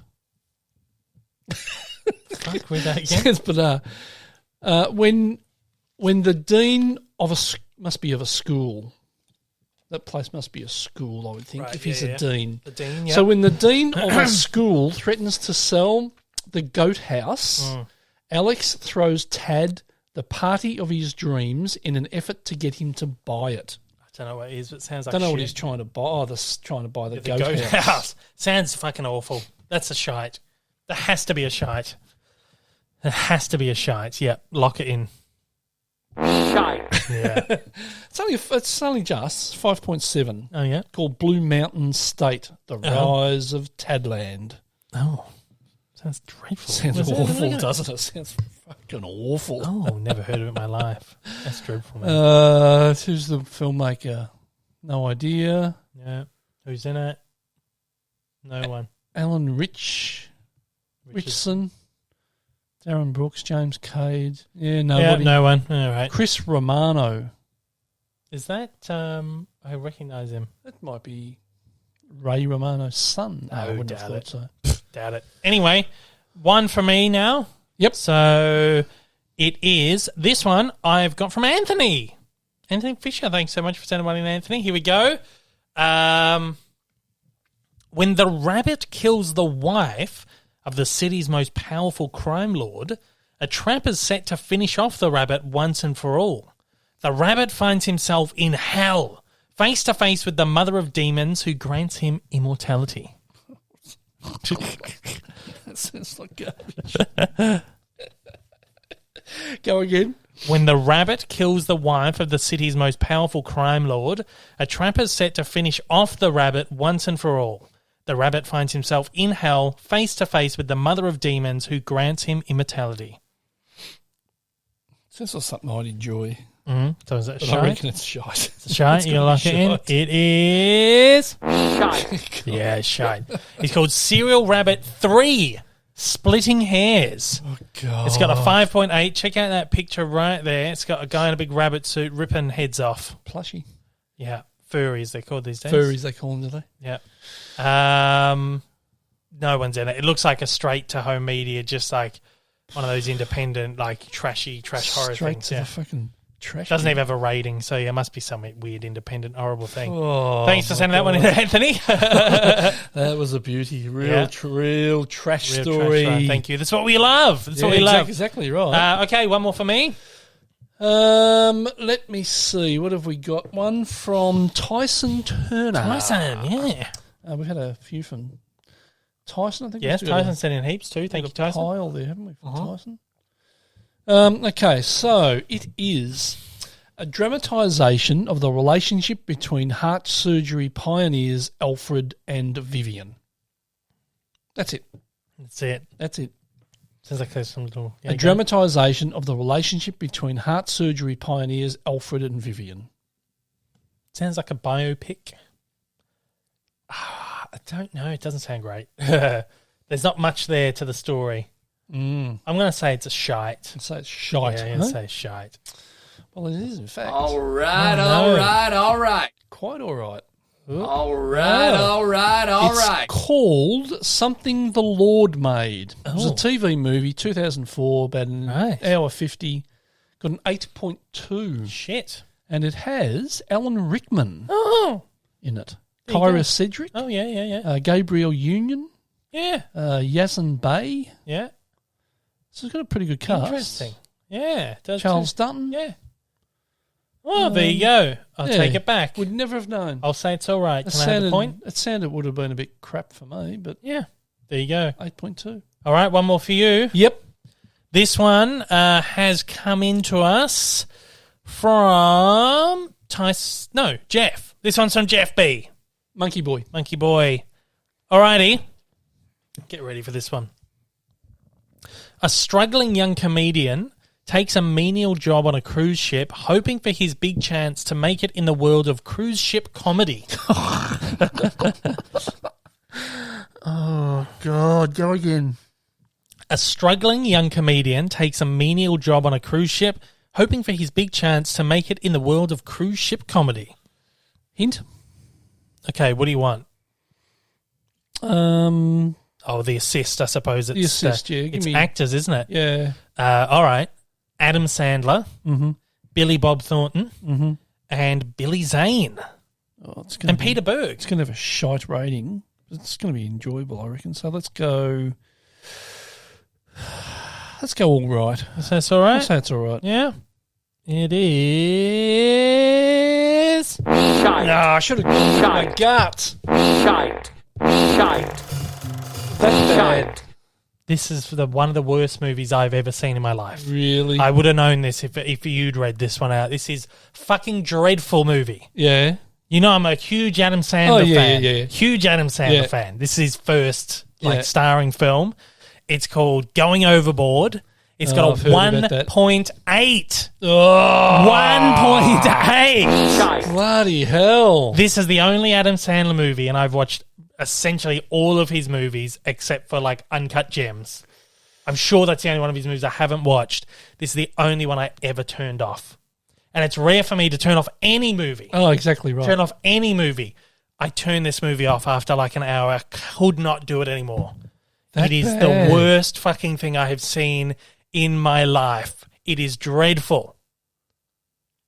It's the worst. This is actually the worst thing I've ever seen. It's got a half-decent cast, too. Yeah. 1.8, and that speaks to it. Look at these. I should have gone with my gut. I knew it was going to be crap. Yeah, look at him. Yeah, it's an early one. This is like his first ever. Dreadful. Because there's a couple of his films I can't handle. Yeah. Like Waterboy, I can't. Yeah. I don't like Waterboy either. I can't deal with it. So this is 1989, this one. And that looks like he plays a similar sort of character to Waterboy. Oh, yeah, it's like that Waterboy sort of Billy Madison thing. I love Billy Madison, though, but it is that like real Saturday Night Live kind of over-the-top character. Ugh. Dreadful. It's really bad. And I reckon gone with my gut. Yeah. I must have been like 13 when I watched that, 12, 13, and even then I was like, this is trash. Turned it off. Never went back to it. Awful movie. God-awful movie. Anyway. And you probably don't have a copy of it either. I do not own this movie. Oh. I don't own it. It's a surprise, being Adam Sandler. Yeah, I think Nan had a copy, and that's how I saw it. I borrowed a DVD. Is this awful? Bugger.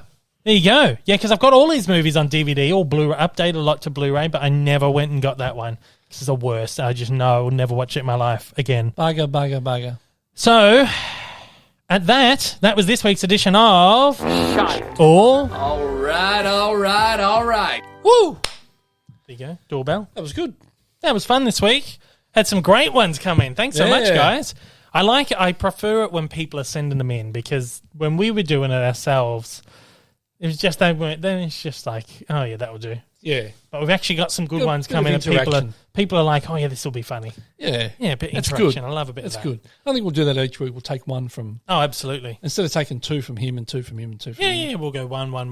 Yeah. As long as people keep sending them in. Exactly right. So send it over to daveleypod@gmail.com if you got one. Oh, I've got a dead leg now because I've been sitting my leg the whole show. And now it's just like, oh, geez, everything's going wrong with me today. Okay, so it is now time in the show. Dead leg. I told you about my dead thumb, didn't I? Oh, yeah, you did. I cut my thumb, the top of the knuckle on my thumb. Yeah. On the serrated edge of a cling wrap. People overseas won't know what these are because it's an Australian invention. They don't have them overseas. Oh, really? Yeah. Well, on our it's called Glad Wrap, which is a plastic film that they'd call it cling wrap or cling film, something like that. There's a metal serrated edge on it. It's like little razors, razor blades. Pull it down and you cut it with. Well, I cut the top of the knuckle there on it, and now I've got bloody dead. Got no feeling in the top of my thumb. Weird. It's a cut nerve. Must have cut a nerve, and sometimes when I sort of do something at a certain angle, I get it to pull it. Oh, that's weird. How weird. Sorry. Yeah, there you go. I got sidetracked there because it was just sort of actually. I could actually just feel it just now. That's bizarre. Very bizarre. Anyway, move on. Yeah, it's now time for...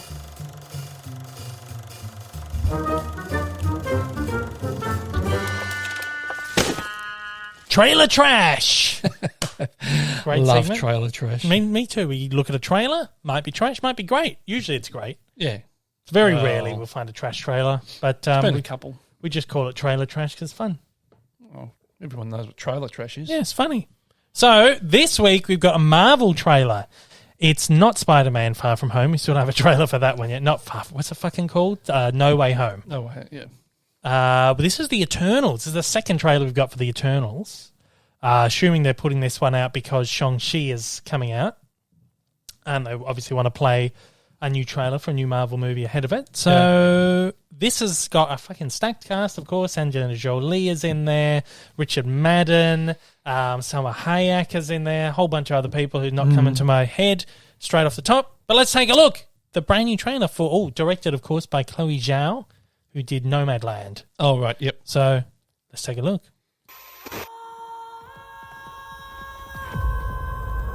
Five years ago, Thanos erased half of the population of the universe. But the people of this planet brought everyone back with a snap of a finger. The sudden return of the population provided the necessary energy for the emergence to begin.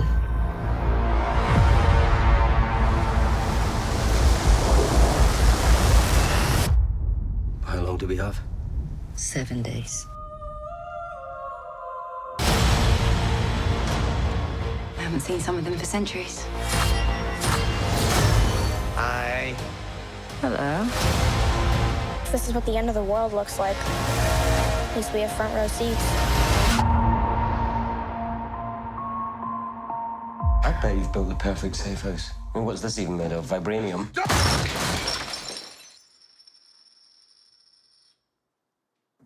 Fall collection. IKEA. All right. There we go, the Eternals. What are you thinking about? Because so before we start, you really loved the first trailer. Yep. I was a bit lukewarm on it. Yep. I was annoyed because they mentioned Tony Stark and Iron Man at the end. I was like, stop doing it. I'm sick of this joke, right? Okay, now we've got this new trailer, which is a bit bigger. You get more of an idea of the scope, maybe the visual style, the storytelling style, the narrative. Well, how are you feeling about this now after seeing the main theatrical trailer for the movie? I thought the first one was better. Yeah. The first trailer was better. I really enjoyed it. But I still think it's going to be okay. Mm-hmm. There's a couple of bits in there that I thought, don't know about that. What is it about it? What is it?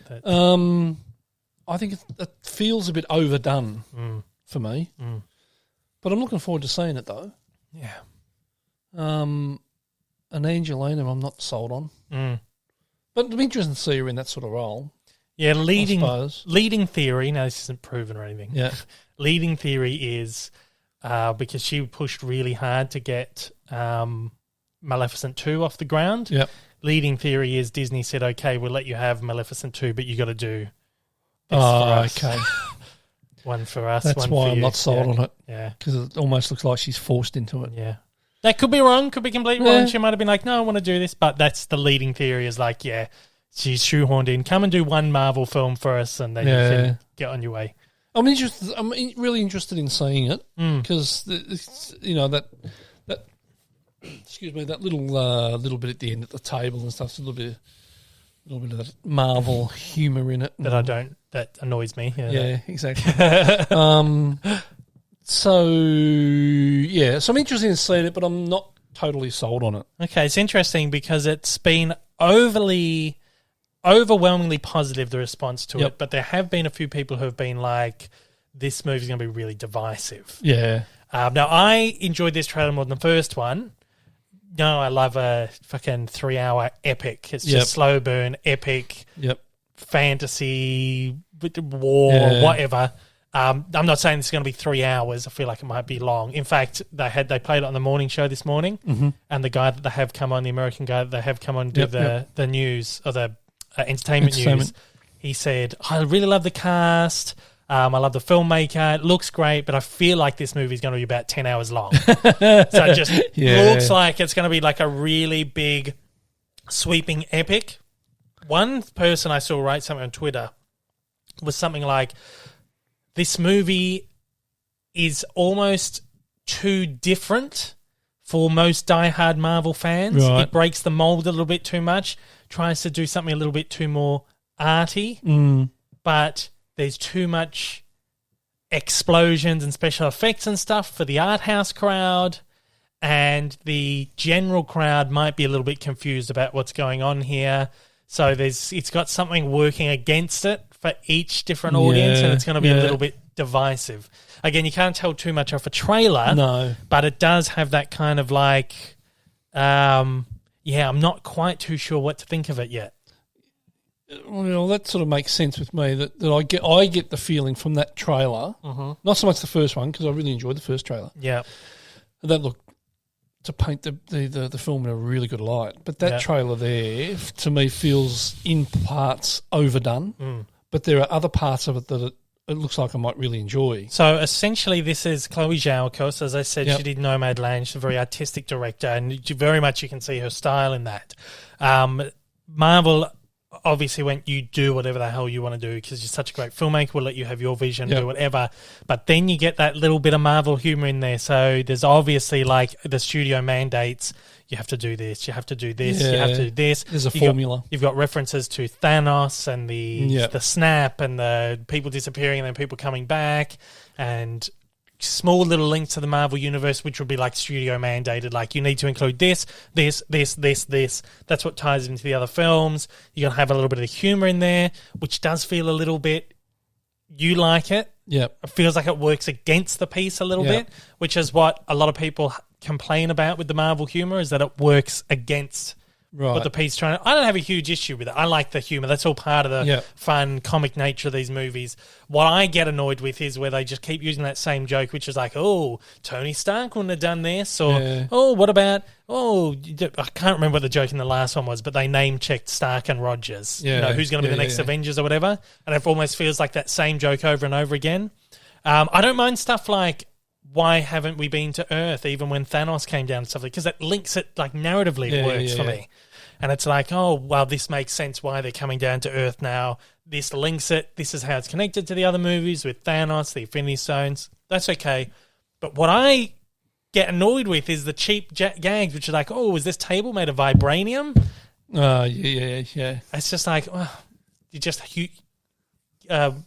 shoehorning something in there. Yeah, I don't know. For the sake of putting it in there. For the sake of it. They're the ones that just get me a little bit. It's like, you don't need to keep doing that. We get it. So for this one here feels a bit to me like Doctor Strange. Yeah. Like for me, Doctor Strange didn't really gel. I didn't really gel with it. No, I enjoyed it. Yeah. But there were parts of it that just didn't really enjoy, didn't really like. But there were parts of it that I loved. So, and this, and I get the feeling, that same sort of feeling with that trailer. I think very much so. Doctor Strange, the guy who directed that, Scott Derrickson, he very much had his own flavour on it. Yeah, he's stepped away from the second film, right? Because there was obviously creative differences between him and Marvel. He wanted to do one thing, Marvel wanted to go another direction. So I think you're on the money there. Sort of like it's that difference between, and it's not a bad thing that they let these directors come in and put their own spin on it. It just means they get to make something that's a bit fresh, a bit different. But then when you're so used to a particular formula, a different particular style, it might seem a little disconnected from everything else. I've been speaking with my friends from Interstate, Alison and Dave and Brendan. Brendan loves it. He thinks it looks great. Alison and Dave are a little bit more like, because they feel like it feels like a little bit more disconnected. Yeah. So there's definitely, I feel like, going to be a really interesting discourse around this movie. I feel like it's just inaccessible for most people. There's something working against it. Yeah. And that's for the diehard Marvel fans. It might be a little bit too different, too left of center. For the art crowd, it might be a bit too much. Yeah. And then for the people in the middle, it's like, what is this movie? Yeah. That said, I That's think where I am. That said, I think it looks great. The cast is fantastic, visually gorgeous. And again, I really just love like the whole epic storytelling, stuff like that. I'm just a huge fan of. And I'm just keen to see what it's about. I mean, it's just like, So when you look at all the whole suite of Marvel films, that Doctor Strange sort of doesn't feel like it fits in, and that's where that's the same as that. Would put that as well. And I felt the same way. But I'm looking forward to seeing it though. Oh yeah, for sure. But I feel like maybe that's the direction Marvel's pushing now. It's like we've got to push our boundaries a little bit more and try and do some different stuff. And I've been saying this whole time, I like it when they do something. It's a little bit different, a little bit quirky, a little bit left to center. It's going to be interesting because this is like almost the first. Almost art. It looks very art house, doesn't it? Yeah, it does a bit. And that's what happens when you get a director who's very much, I guess, an art house or an independent filmmaker coming in and doing their own thing. I'm all for it. But I just feel like there is going to be some things working against this movie. But I'm keen. I'm keen to check it out. Good. Yeah, me too, of course. Don't want any film to fail. No, particularly Marvel ones. I don't think it'll fail either. No, I just think it's just going to be like... Yeah, it's going to be... I'm just really interested to see how the audiences respond to it. Yeah. The hardest part for me is Angelina. You're not a huge fan of Angelina, though. It depends on what she's in. I'm not a huge fan of Angelina, but it just doesn't feel like her type of role. Yeah. I think that's why everyone's kind of a bit like, oh, she's... Everyone else, I mean, everyone else is like, that different level of... Angelina's like that top of the... And when you have someone that's like... A-list Hollywood royalty, they kind of step into a role like this. It's a bit like, it just doesn't. It doesn't feel right. It's like almost a bit. It's weird. But I hope she's good. I hope so too. I really like her. I love her stuff, and I think it's just going to be interesting. The thing you don't want is that if it is true that she has done this for the studio because whatever. Again, not the 100% true story. It's not. There's a leading theory. You just hope they come and they put in their all and they don't just go, I have to be here to do this. And And I imagine she would. I mean, I think so. She didn't get to the top of the tree for, just taking roles for the sake of taking roles. Yeah, exactly right. Taking roles that she didn't really want to do and not do a good job of it. I've got a story about Angelina because I did the Maleficent premiere. And she is one of the most professional people I've had the pleasure of being in the company of. Yeah. She made her effort to speak to every single member of the press when she was on the red carpet and delayed the screening of the film by like 30, 40 minutes. Really? Yeah. Single-handedly delayed the start of the movie because she said, I'm speaking to every single person that's here. Oh, good on her. So she's incredibly professional. And I when I say something like you get someone like of her stature that comes into a movie and doesn't give it their all, I'm not specifically talking about her. I mean, like, it's happened in the past. Bruce Willis is the first one that comes to mind, who just turns up and does his thing. Yep. And there are many stories out there about him doing that. But Angelina, okay, so that's my story of that. I know she's very professional. Yeah. I've witnessed it firsthand, and I think she would turn up and give her all for this. Kumail Nanjiani getting jacked for this too. I love it. So excited. It's awesome. So excited. Richard Madden's in there again. And then that weird guy, I never remember his name, but he was in that Killing of a Sacred Deer, that weird kid. Yeah, Can't remember his name. Can't remember his name, no. I did pull it up here. Oh, yeah, Barry Keoghan or Keegan. Yeah, funny looking. That's right. Yeah. Funny guy. I know it's got Kit Harington in it. It's got Gemma Chan, Brian Tyree Henry, Lauren Ridloff, Ma Dong-seok, and Leah McHugh. A huge cast, really great cast there. So I'm very excited. I'm looking forward to it. And one of my favourites looking forward to it. Selma Hayek. Yeah, of course. Yeah, she's great. But Selma. She's almost like that level of Angelina as well, where it's like a little bit like, ooh. But she's done a lot of stuff like this, so... Yeah, that's right. Yeah, but so then she doesn't feel out of place to me. Angelina feels a little bit out of place in this. But then you kind of... I don't know. But then I wasn't a huge fan of Maleficent either. Yeah, no. I feel like she's done a few things like this. I mean, Tomb Raider as well. Sort of in that fantasy realm, but it is a very different thing than the kind of work she would take on now if you take Maleficent out of the equation. This is before, I mean, she doesn't get to the top of the tree for not being professional. No, exactly right. So she's obviously, she would have turned up and given her all. And for sure. You would imagine. And it's probably going to be fantastic. She's going to be great in it, but I'm just not sold at this point. And I'm looking forward to seeing it. I'm sold in the fact that I'm a Marvel diehard, but I can understand why there's maybe a little bit of trepidation from people. Maybe a bit of it's going to be interesting. I just hope it's really great. Yeah. Chloe Zhao's amazing, and the cast is fantastic, and it's just going to be it's going to be exciting to explore like the more ethereal side of Marvel. But even like Doctor Strange, he travels to space, and you've got Dormammu up there, and so it is almost that very celestial side of the Marvel. It's that same side of the universe, right? But they're trying to open up the more like celestial stuff. Yeah. And in fact, you've got the Celestials, who are those big creatures you see. Okay. So anyway, there you go. That's the Eternals trailer, and Just hope it doesn't fit into that same mold as Strange. Yeah, it's going to be interesting. So that is out end of the year, unless it gets delayed. I don't know. Good luck. Yeah. So that was this week's.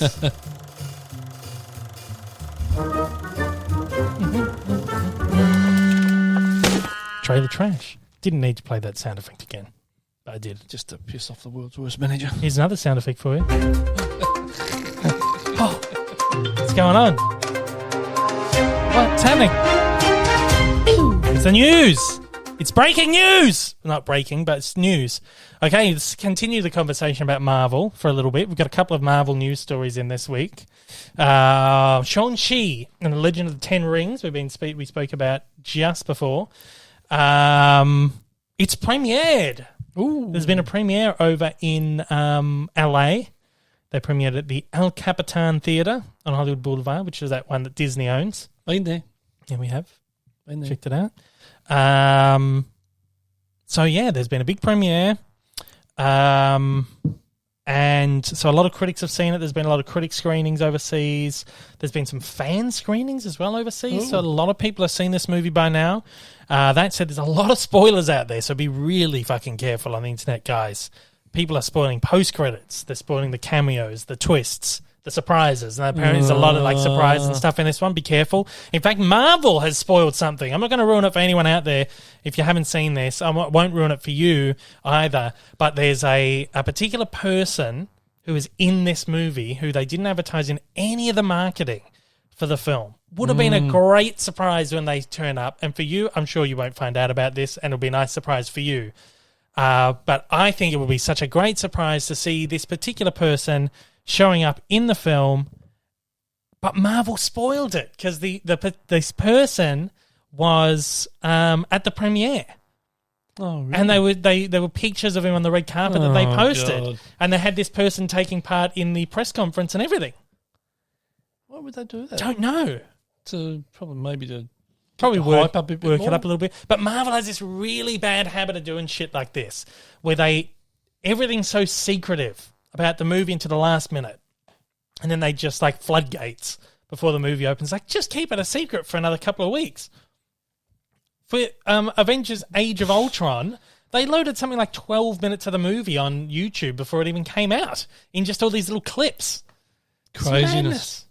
So anyway, there's a particular person It's obviously there. a reason they do it. I don't know, but there's this particular person in there and be like, fuck, that'd be a great surprise if I'd seen it in the movie first time. A few people that I know who have seen it have said, yeah, would have been a really good surprise if we didn't know beforehand. Who is it? Yeah, I'm not telling you. See, I won't see much about this until we go see it. No, and at that, I don't know when the fuck we're going to be seeing this. Because It'll be a while, I think. It's been delayed in Victoria, New South Wales and Canberra. Of course, the hardest hit places now in lockdown in Australia. Yep. It's been delayed from the 2nd of September to the 16th. Yeah, we'll see. It won't open in New South because New South Wales are now locked down until the end of September. Yeah. And we're locked down for another 2 weeks and probably longer than that. Mm-hmm. So I'm a bit worried. Well, we're definitely not going to see it early. I've reached out to Disney, re-screeners, and unfortunately, like the mandate from Head Marvel, Global Marvel, is like no screeners for any of our films. So we won't get a screener for this. So I won't be able to review it early. And I feel like we probably won't get to see this until it hits Disney Plus. There's going to be a 45-day window between theatrical and Disney Plus. And I feel like we're probably not going to see it until then. Which is, it'll be like October, November, won't it? Yeah. So that's when we'll see it. And that's probably hitting, that's probably when it hits physical media, maybe. It's like 1 or 2 months. It might be just before physical media. So I feel like we probably won't see it until then, which is going to be a bit disappointing. Playing around with little dials there. Yeah, I just got this funny little buzzing. Yeah, I can hear it as well. Don't know what it's from. Happened in the last few weeks. Anyway. So, yeah, I don't know when we're going to see this, but a lot of people have seen it. We've got the review embargo. Now, this is interesting because I said there have been a lot of review screenings and there's fan screenings as well. The reviewers are embargoed until Monday, or the day that we're posting this, but the fan screenings, no embargo. So anyone who's seen it as a fan... If they did, fans are going to put it up anyway. Well, that's why they don't put an embargo on fans, because they can't. I know you they can't can't stop them. So there's all these reviews out there from fans. And the critics have to sit and wait on it for another week, which is craziness. Pretty crazy. But there are, of course, the critics were allowed to post their initial reactions. And initial reactions is overwhelmingly good. Overwhelmingly positive. I've got a couple written down here. Tim Leong, the deputy editor, creative director from EW, says, really, really love Shang-Chi. It's full of heart, action, laughs, thrills, and more. You couldn't tell, but I was smiling under my mask the whole time. I wasn't alone. It was the liveliest crowd I've sat with in a while. So many thoughts, but the main one now, go see this movie. Well, when we can. Thanks, Tim. Jazz Tankay from Variety says, with Shang-Chi, director Destin Daniel Cretton delivers a truly magnificent addition to the Marvel Universe. I'm in awe of the heart to this film, and the action is one spectacular joyride. Wendy Lee Zani from the Movie Couple says, Shang-Chi and the Legend of the Ten Rings is phenomenal. Get hyped! Even fight scene action sequences are better than the last. Every fight scene action sequence is better than the last. Simu Liu fully embraces the Marvel superhero role. Amazing imagery, killer soundtrack. You'll want to see this on the big screen. A guy called Angry Asian Man. He's just watched Shang-Chi. Look, if your superpower is being really good at kung fu, then the action scenes and fight choreography better be fucking legit. And Shang-Chi delivers big time. What a blast. And finally here, Linda Ji, writer of CW's Kung Fu series, says, Shang-Chi is the first movie I watched in a theatre since Rise of Skywalker, and wow, it was worth the wait. I expected the usual Marvel epicness, but I did not expect the wonderful, magical family drama and the fire chemistry. There's that word again, fire. The fire chemistry between Simu Liu and Awkwafina. My new Marvel OTP. I don't know what OTP is. Do you know? Sounds like some sports term. Over the top? No, I don't know. One true passion, maybe? I don't know. Let me look it up. Oh, yeah, maybe. OTP. One true pair, one true pairing. Oh. There you go. So you're Simu Liu and Awkwafina. Yeah, it makes sense. Yeah, my new Marvel OTP. Yeah, there you go. One true pair. Awkwafina. Yeah. Sounds good. It is Awkwafina. I'm actually looking. It is Awkwafina? No, it's that's not her real name. She's obviously taken the name from the drink Aquafina. That's made it really? Awkwafina, so it's like awkward, yeah. Oh, right, okay. Yeah. Fair enough. But no, I'm looking forward to that. That sounds great. Hanging to see this one. Now, I've actually picked reviews here. I found like a thread of like Asian critics who were giving their thoughts on the movie. And I thought it'd be important to kind of give that perspective on the movie as well. Yeah. As far as I'm aware, Marvel have done all they can to kind of to get it out there as much as they can in the Asian community and help. And like when we saw Coco, like there was a huge they had the Mexican community come out to see the movie, and so they always make a big effort. Disney always makes a big effort to make sure that the community's involved. Representation. Right. The representation is there. Right, yeah. And then it's reflected across the press. So Brie Larson, when they did Captain Marvel, she was like, I need like this percentage of female film critics to be there. Right, okay. So it's important to have their voice sort of be the head of this film. I'm so excited. Excited for this. It sounds fucking great. Yeah. It sounds so good. And everything we've seen of it. Yeah. All looks fantastic. Yeah. People I know who've seen it like, this is really good. Just really cool. Yeah. Great fight scenes and just really cool, just really great Marvel film. Just a bit different. People say it's a little bit different as well. Cool. Looking forward to that. Yeah. All right, we got another piece of Marvel news here, though, as we keep going with the Marvel stuff. This is an interesting one. This is one that was sort of rumoured a little bit, but now we've got well, it's not even really official confirmation, but we got a scoop from Deadline who says that this is a done deal now. It's an exclusive scoop from Deadline who say Anthony Mackie has closed the deal to carry the shield and his first ever superhero picture in Captain America 4. Awesome. Yeah. Look forward to that. So, of course, we've seen Captain America, Falcon and the Winter Soldier, where he kind of, it was his journey to take up the mantle of Captain America. Sort of reluctantly, wasn't it? But then he fully embraced at the end, the full suit and all that great shit. And now he's finally getting his own movie. Captain America 4. Has he ever headlined anything, Anthony Mackie? Mackie, whoa. I don't know. He's always almost like a supporting role or like second build or... Yeah. I don't know if he's ever like really headlined anything that I can think of. Deadline says that Kevin Feige's Marvel Studios keeps its details well under wraps, and it isn't clear whether the movie will involve Sebastian Stan, who starred with Mackie in Falcon and the Winter Soldier. I'm sure it will. It'll have to. How can you not do it without Bucky Barnes? Yeah, exactly right. Captain America 4 is being scripted by the Falcon and the Winter Soldier head writer and creator Malcolm Spellman, along with series staff writer Delan Mousson. This is not believed to be the top-secret project tipped by Justin Kroll of Deadline that might bring Chris Evans back into the fold. Ooh. So there's rumours of Chris Evans coming back to the MCU in some small capacity, but it's not this project. I think it would be detrimental to the project if they brought Chris Evans back for this, I think. You got to let Mackie fully embrace the role by himself without the... exactly right. Without Chris Evans coming back into it and be like, oh, hey, Steve Rogers back. Yeah. Yeah, I think exactly you just got to let him have his own thing. Let him make it his own, I suppose. Yeah, exactly right. So I'm excited about this. So yeah, we've got the head writer and the creator and a staff writer from Falcon and the Winter Soldier along for the ride. So obviously they've either Marvel has been very happy with what they did on the show, or the original deal was you can write this series and then you will spin it off into the movie. I'm not sure, but I think that's a really cool thing. It's give the same team, so it's going to feel very much like that one sort of piece. Yeah, very excited for that. Yeah, exactly right. Yeah, so no more info on that, but because his portrayal of Captain America in that Winter Soldier, what do you call it? Falcon and the Winter Soldier. Was actually really good. I really quite liked that. And looking at that, you could have imagined him actually playing that part the whole time. Yeah.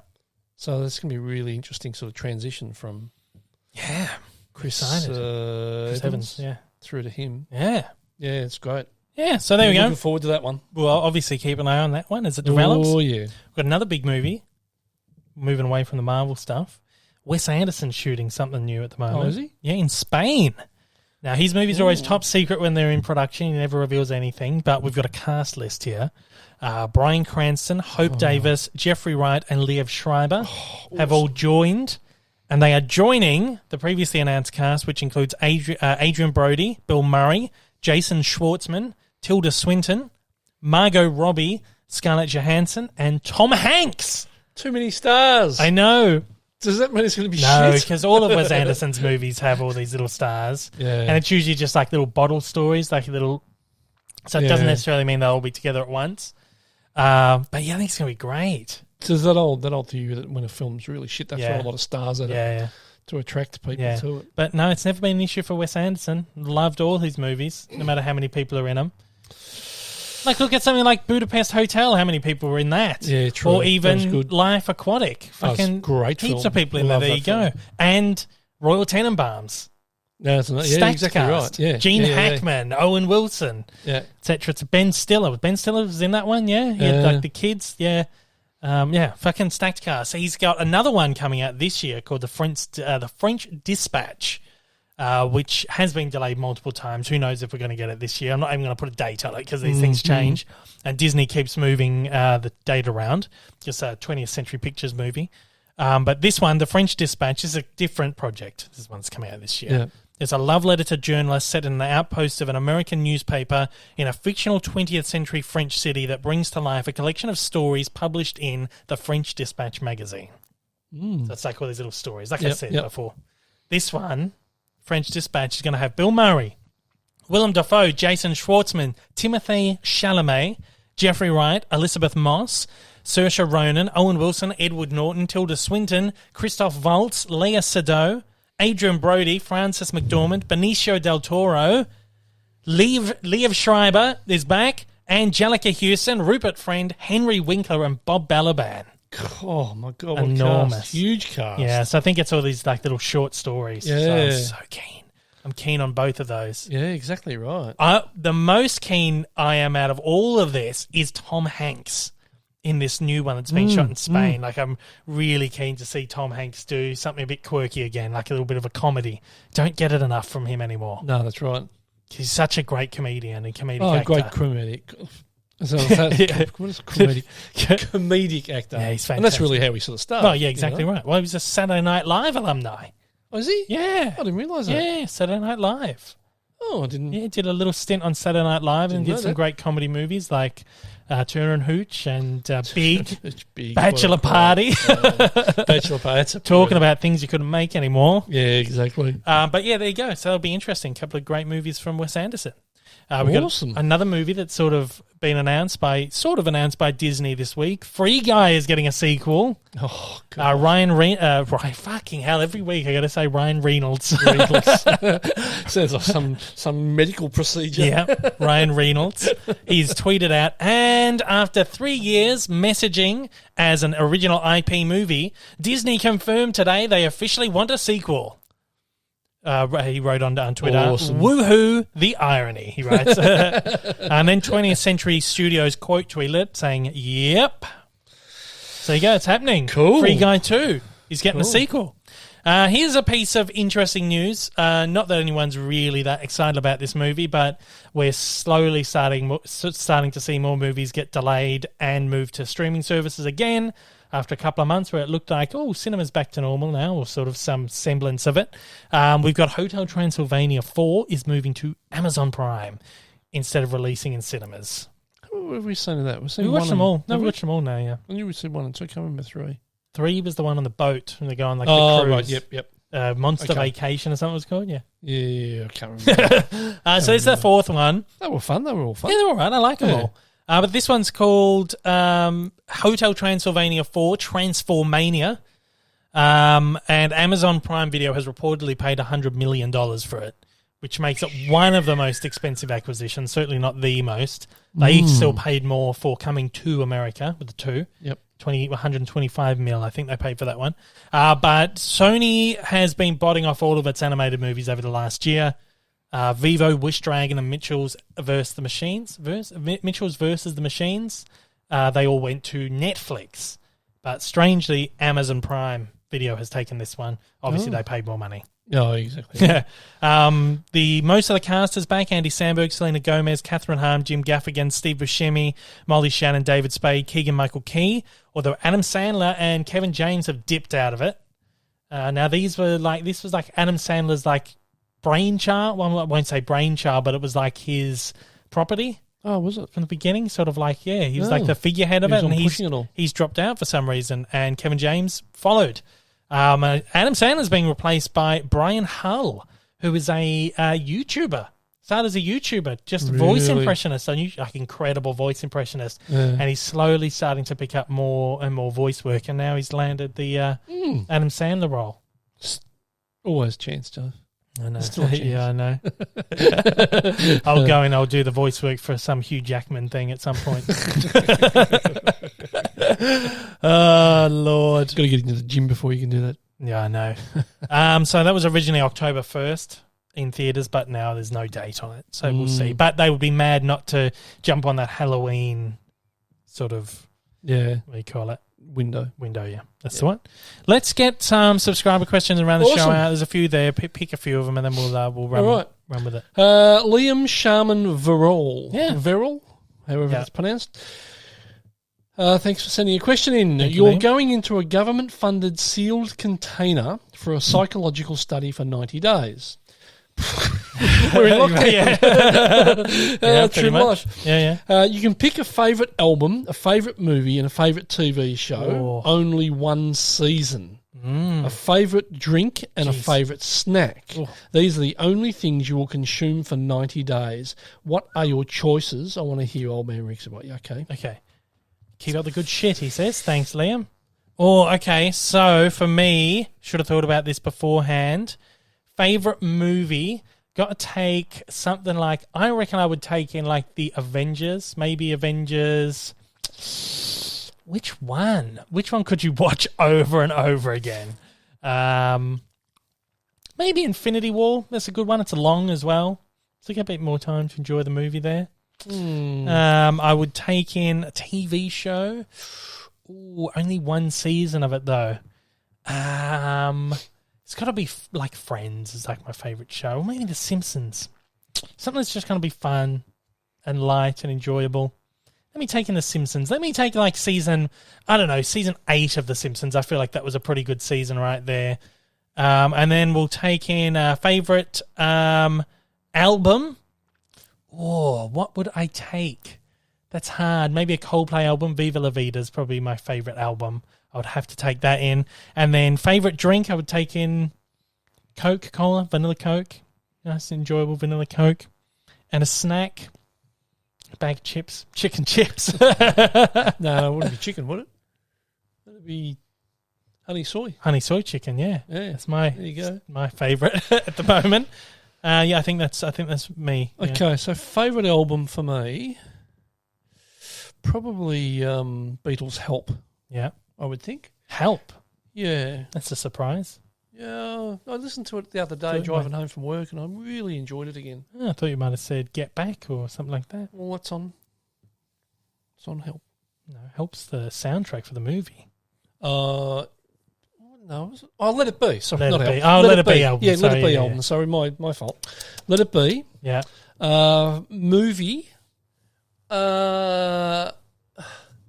Oh God, I don't know what I would take it as a movie. Maybe it'd have to be something nice and long and epic. Yeah. Maybe Apocalypse Now, Yeah, nice long one. or even Across the Universe, or something like that. Anyway, probably Apocalypse Now. TV show. Probably maybe first season of Breaking Bad. You only got 13 episodes of that too, so you got to watch 13 episodes on loop.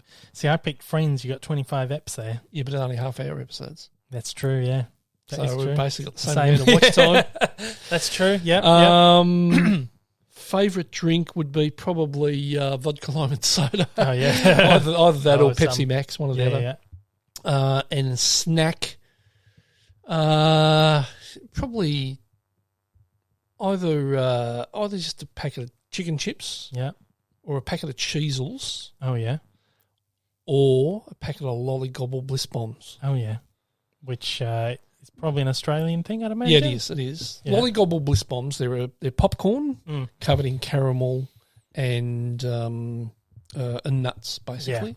You can get them overseas. You can get that kind of thing overseas. Well, you can't Yeah, get that Bliss Orville Bombs. Reckenbacker, or what his name is. That's an American brand. Yeah, but You can they get them. actually taste different. Yeah, They're that's what I'm going to different say. Yeah, taste, it's different, but it's that same sort of thing. Yeah, it's yeah, like yeah. a caramelized So it'd be something popcorn. like that, I would think, for me.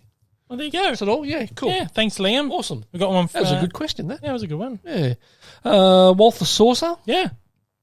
you have mentioned that in one of your collection videos that you are not a big fan of Meryl Streep. I like and respect her as an actress, but I don't think she is the best of the best. Is that true or false? I would say that's true. I'm not a huge Meryl Streep fan. I just don't. I'm not a fan of her movies. And I think very over the top performance. She's from that generation, stage. Yeah, that's right. That real stage theatre. And it's just not my kind of style. Yeah. I'm just not a huge fan. Whether she's not the best or not, it's not for us Well, to exactly judge, right. but It's we not just the- don't enjoy her. Yeah. And she does a terrible Australian accent. Oh, yeah. She was in that. What was it? The one about the dingo? Yeah. Dingo took my baby. She's good at what she does. It's just not a fan. Yeah, no. Not a fan. No. And that, was it Devil Wears Prada? Was she Yeah, in that? yeah. Oh, no, not a fan. Yep. Archie Moore. Yep. Hey, Dave, hope you're having a great day. I am. Thanks, Archie. I was wondering if you think with Russell Crowe. Oh, gee, sorry, I got an itchy eye. Right. I was wondering if you think with Russell Crowe's announcement of building a new film studio in Coffs Harbour, which is up north, Yeah. many actors living in Australia, and with the Marvel movios, Movios. with the Marvel. So I've got an itchy eye, and Yeah, everything's right. blurry. Oh, my God. Movios. Fucking hell. What a dick. It's only a whole podcast about bloody movies. Oh, God. Many actors living in Australia, and with the Marvel movies being made down under, that Australia could be the next Hollywood. Well, it's interesting because Australia's been branded as like the next Hollywood for so long. Remember they made like so many movies out here in the early 2000s? They brought Star Wars out here. They did The Matrix, Ghost Rider. They did all these huge movies here out in the early 2000s because it's cheap for them to film here. Yep. We're not unionized like they are over in the States. Well, we are the unionised, not but to they're that, not what I mean. degree. What I'm going to say. Yeah. You don't, in America, if you are a camera person and a light falls down in front of you, you can't touch it because that's the lighting person's job. And if you do someone else's job, you can't because you're not part of that union. Here, our crews can do fucking anything. Yeah, that's right. We can work on whatever it is. Multitask. If a light falls in front of the sound guy can pick it up and deal with it. Yeah. So we're not as heavily unionized as they are in America. Tax cuts and stuff to come out here. We've got state-of-the-art studios. We always have. And but then stuff drifted back over to Hollywood and other countries and stuff. They kind of moved away from here. Then Peter Jackson started making films and all went to New Zealand. Well, no, because that was around that same time. Yeah. Early 2000s. But then now it's all sort of starting to come back again. Yeah. Because we've got these state-of-the-art things. But I wonder how much of it coming back here is that the coronavirus is... Well, that's part of it. You know, up until... recently we've not had much of it here, so they've been able to film. That was the part. That was part freely. But particularly up in Queensland because they've basically got no coronavirus. But there was rumours. I don't know how true it is, but there was rumours that Marvel were going to set shop up here somewhere, right? And have like a second studio and be filming stuff here because they've just done Thor here. That Shang-Chi was filmed here. They filmed because there was talking of being in Melbourne. I'm sitting up in Melbourne at one stage. Either Melbourne or Sydney were fighting. They were filming in Sydney, Shang-Chi, and they've been doing a lot of filming in Queensland. Sure, there was another one that they did down here. I can't remember, but yeah. So yeah, I don't know if it will be the next Hollywood, but I think that for various reasons, there are reasons that they will choose to film out here. And I think there's going to be another big boom out here. And I think it's probably got a lot to do with the climate here as well. Because, like up north, up in Queensland and northern New South Wales in particular, or even, Sydney, around Sydney, the weather's really good most of the year. Melbourne, I mean, we got beautiful weather in Melbourne as well, but we get more wet days, but less rain. Whereas up in north, they get more rain in half the amount of days. So it absolutely teams down there when it does. So they've got more days that they're able to film up north, and the weather's always beautiful up there and stuff. So that's probably got a lot to do with it as well. Yeah, I think so. So anyway, I think we'll see a bit of a boom out here. I don't think we'll be the next Hollywood. But there'll be more of a boom. It'll keep going. Yeah. Because they're obviously finding it easier and cheap out here. Pirates, they filmed a couple of last Pirates out because the government's offered like huge incentives for them to come out and film as well. There you go. Tiny Man wants to know which Marvel show has the best first episode so far. Oh, man. I think Loki was the first episode of Loki really surprised me how cool that was and how cool the show was. Going to be. It just completely surprised me. That WandaVision, I know you weren't a huge fan of the WandaVision early eps, but I thought they were really cool as well. I don't know, I can't really pick. Maybe WandaVision. I really like those early ones. Like just weird, quirky, fun. For me, it was probably Falcon Winter Soldier. Yeah, see, I don't even remember the first episode because it just felt like a Marvel show, Marvel film. That's your favourite series, isn't it? It was, yeah. And I prefer them more, the quirky, things that are a bit different. Yeah. There you go. Camel DiMartino. Yes. Favourite cartoon ever and maybe favourite adult cartoon like The Simpsons or Family Guy. And Eric Hertz also asked, what's your top 10 cartoons? So sort of just talk about, won't go over top 10, but sort of favourite cartoons. Favourite adult cartoon would be The Simpsons or Family Guy. Sorry to give you a boring answer, but for me, definitely. For me, Family Guy or Archer. I didn't like Archer. So I really enjoyed Archer. How much of Archer did you even watch? I watched a fair bit of it. I probably watched... Because I watched a bit while you were overseas. Oh, really? Because it was on one of the cable channels, I think it was. I didn't see all of it. And there was another one similar to Archer, and I can't remember what it was called. Don't remember. It was very adult. Wasn't porn adult, but it was quite adult. So Family Guy or Archer for me. Oh, I also really loved that Harley Quinn show too. Yeah, that was good. That was brilliant. That was good. Brilliant show. And your favourite cartoon ever? It would be The Simpsons. Sorry, boring. Other than stuff like Simpsons, Family Guy. See, I don't even wouldn't really even consider Simpsons adult. It's really weird because there's a whole lot of people now who are considering The Simpsons an adult cartoon again. It's not really. I've never seen it that way. Right. When it first started, late 80s, early 90s, there was all these groups up in arms. Oh, this is not a kid's show, whatever. But I grew up on it. I never saw it as an adult show. Whereas with South Park, I knew I was watching something that I shouldn't be watching. Yeah.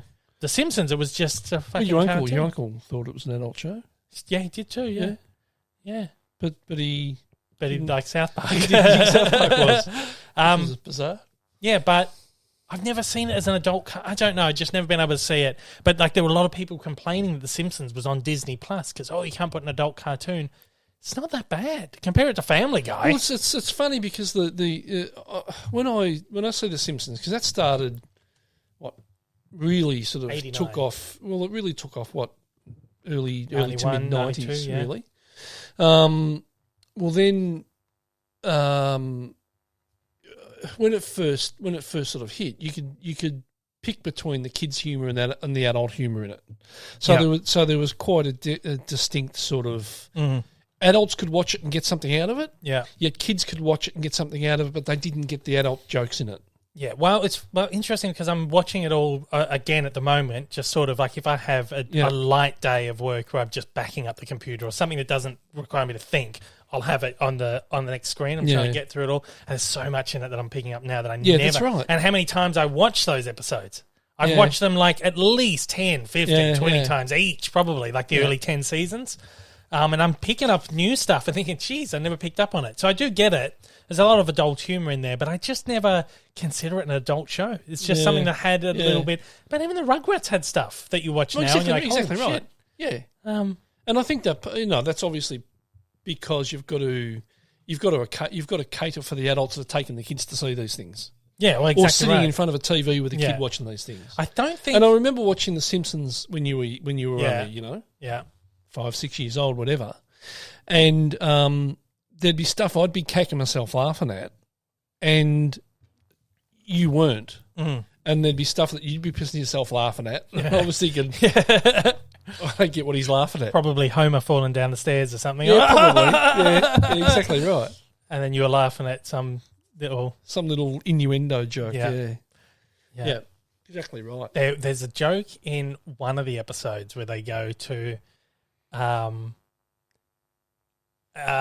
they go to like I can't remember. They go to some like hillbilly town, and there's one of the like shops, one of the local shops is called Sneed's Feed and Seed, formerly known as Chuck's. So if you think about it, Sneed's Feed and Seed. So Sneed rhymes with feed and seed. Chuck's. And then it's just like... So stuff like that you never would have picked up as a kid. Yeah. So there's a lot of adult... But I don't think it was ever a show that was particularly adult or particularly kids. It was just like that, like the Flintstones. Like the Flintstones was very groundbreaking in the 60s. Yeah. Where it was just that prime time